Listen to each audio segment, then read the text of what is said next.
President Abdel Fattah al-Sisi met on Wednesday with the visiting Kuwaiti Minister of Justice and Waqf, Yaqub al-Sania. The meeting had covered the agenda of the Executive Council of the Arab Justice Ministers.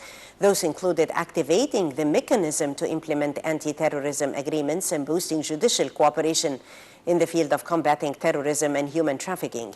In the meeting, President al-Sisi stressed on the importance of enhancing Arab cooperation to face regional challenges. The President called for curbing the use of social media websites by terrorists to promote further ideologies and recruit new militants.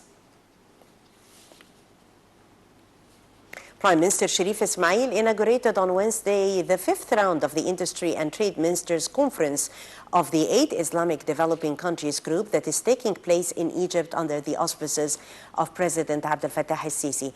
In his speech before the gathering, Ismail said that Egypt's 2030 vision includes being one of the best 30 countries in the world in the field of development.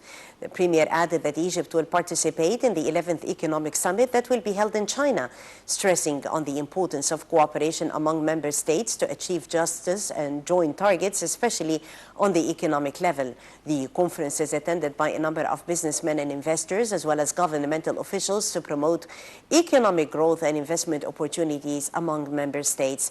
Member states have been holding meetings for the past 2 days to negotiate and discuss areas of cooperation. TV's Dina Huwaidaq attended the conference and held this interview with the Minister of Industry and Trade, Tariq Qabil.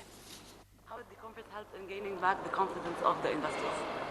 In Egypt, you mean? Obviously, the conference is quite important. I know the whole objective of the conference is to see how can we complement each other's.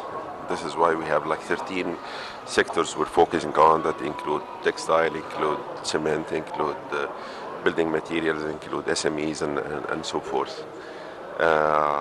Last month alone in Egypt, we've received like more than 2,000 investors coming with the official delegations of the King of Saudi, Bahrain, France, and many other countries, which is again showing how the confidence coming back to Egypt and the importance of Egypt from political as well as economical reforms. Thank you.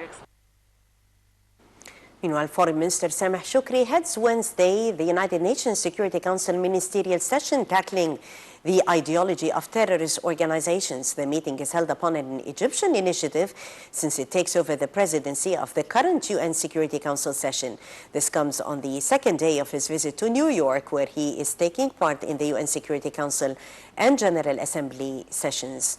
On Tuesday, the minister addressed the UN Peace and Security meeting, stressing that a real change must be done in the UN dealing with the international disputes. Shukri noted that Egypt presented the regional view to push forward the peace process. During his current visit, Shukri held a number of meetings with the foreign ministers as well as senior UN officials. Shukri held talks with the foreign ministers of New Zealand and Norway. The foreign minister met with the head of the United Nations General Assembly to coordinate work during Egypt's presidency of the UN Security Council sessions. After the meeting, head of the UN General Assembly said that Egypt will play a major role in upcoming period in order to help in settling crises in the region, especially the Syrian crisis.